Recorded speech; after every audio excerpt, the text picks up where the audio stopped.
नमस्कार, मैं हूं भरत और आप देख रहे हैं न्यूज 27। फतेह सागर में नाव डूबने के बाद मीडिया के सवालों पर परिवहन अधिकारी व यूआईटी अपना अपना पल्ला झाड़ते हुए नजर आए। दोनों ही विभाग ने तकनीकी खामी बताते हुए अपनी जिम्मेदारी से इत्तीश्री कर ली। लेकिन इस पूरे मामले में क्या कुछ कहा अधिवक्ता सुंदरलाल मांडावत ने, चलिए आपको भी सुनवाते हैं।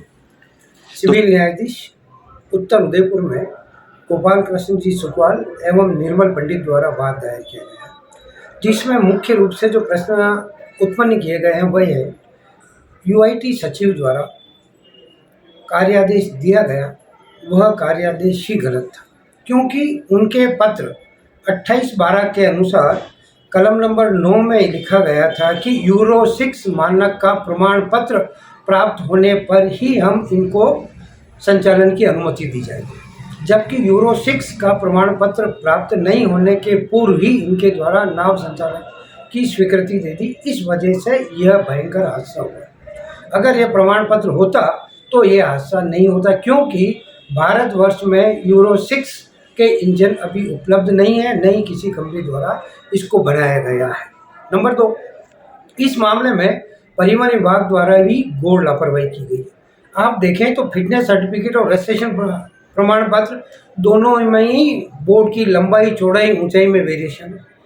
नंबर 2, स्वयं जिला परिवहन अधिकारी में दिनांक 29/12 को एक पत्र अधिशासी अभियंता चतुर्थ यूआईटी को दिया गया, जिसमें उनके द्वारा ये स्पष्ट रूप से कहा गया कि आईआईटी रुड़की या देहरादून से इन बोटों को चलाने का प्रमाण पत्र प्राप्त करने के पश्चात ही इनको संचालन की अनुमति दी जाए, जबकि दोनों ही द्वारा इसका प्रमाण पत्र नहीं दिया गया।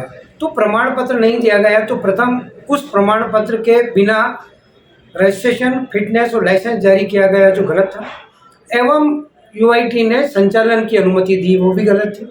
साथ ही एक विचित्र बात और देखने को मिली, फिटनेस प्रमाण पत्र में यामा सीएनजी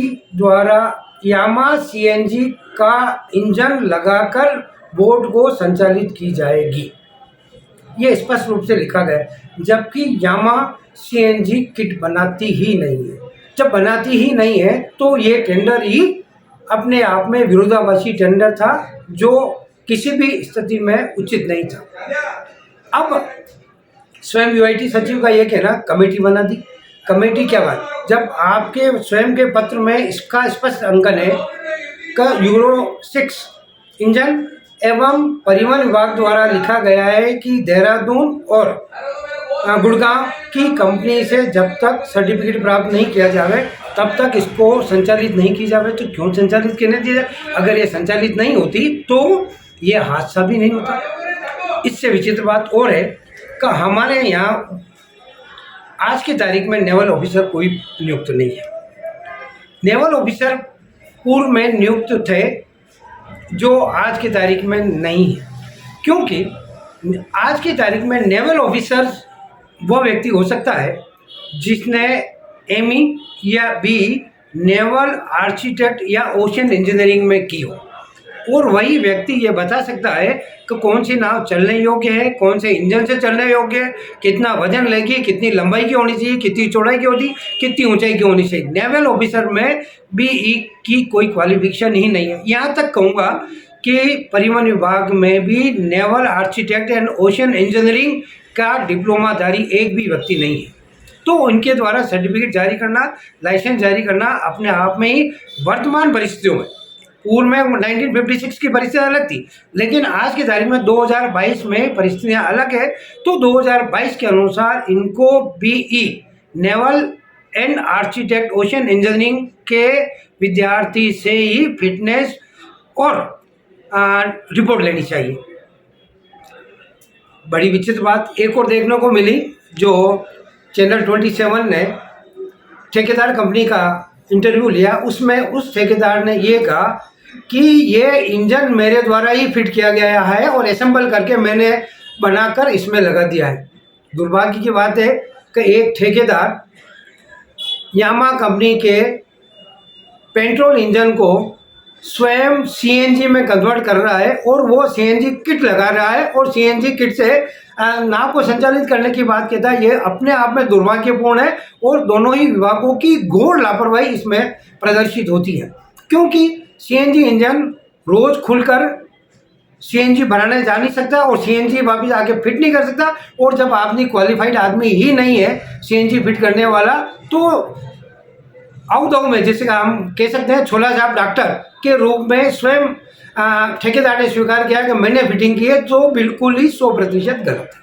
जैसा कि परिवहन विभाग ने 2 कंपनियों के यहाँ से लाइसेंस या फिटनेस या फिर एक प्रमाण पत्र सीएनजी के लिए या फिर यूरो 6 इंजन के लिए कहा गया, लेकिन दोनों ही कंपनियां सिर्फ ऑटोमोबाइल पर ही प्रमाण पत्र देती है, न कि किसी बोट के इंजन के लिए। तो वहाँ भी कहीं ना कहीं परिवहन विभाग की त्रुटि सामने नजर आ रही है। संभव है, लेकिन फिर भी ये कहा जा सकता है कि ऑटोमोबाइल्स इसी को लिंकअप करता है, तो इंजन कौन सा फिट होना चाहिए वह बता सकता था।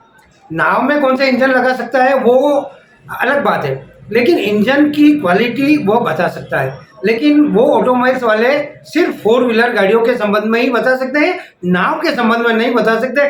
नाव के संबंध में तो सिर्फ वही व्यक्ति बता सकता है जो बीई या एमई, ओशन इंजीनियरिंग या नेवल आर्किटेक्ट का कोर्स कर चुका है। नेवल आर्किटेक्ट का कोर्स बहुत ही इम्पोर्टेंट मायने रखता है इस तरह की नावों को संचालित करने में, अपनी रिपोर्ट देने।